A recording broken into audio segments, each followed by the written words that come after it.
Sir, I have often seen you. You keep reading books. Can you tell me why you do this? Do books bring any change in our life? Please tell me. Thank you for that question, Nitin. And your observation is absolutely correct. I do read a lot of books, and I would, Nitin, encourage you to do the same. So, let's see what reading books does to us.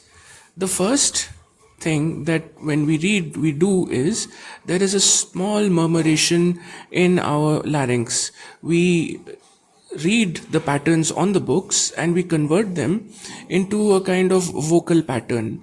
This is purely physiological. The next step that happens is this physiological process causes a change in our cerebral cortex. Our imagination and creativity are both activated. This is how reading from a book is rather different than watching a movie or seeing something on the screen.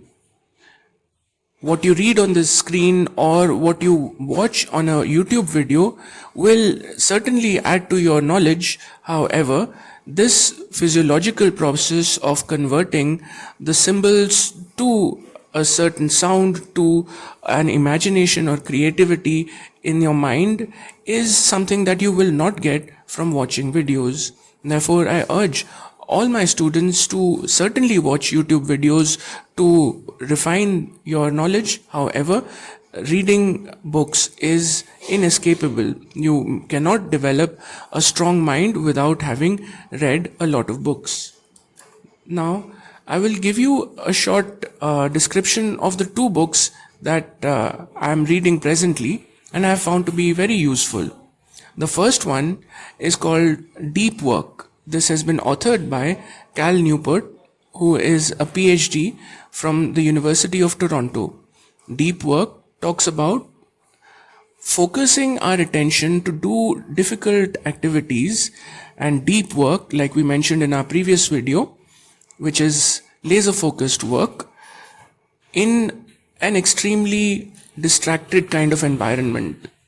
I'm sure there are many practical applications that people will receive from reading this book, and I recommend it highly. The second book that I wish to talk about is rather old. It is a classic by William Shakespeare called Macbeth. Macbeth is a study in classical psychology.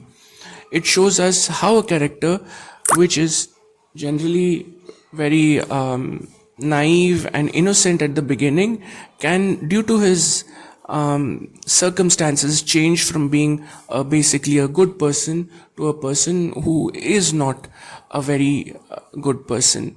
It shows us the transformation of a man from a hero to a villain. This kind of book is important because human beings behave in exactly the same way. We all start out with great and noble intentions. However, sometimes our circumstances get the best of us. Thank you.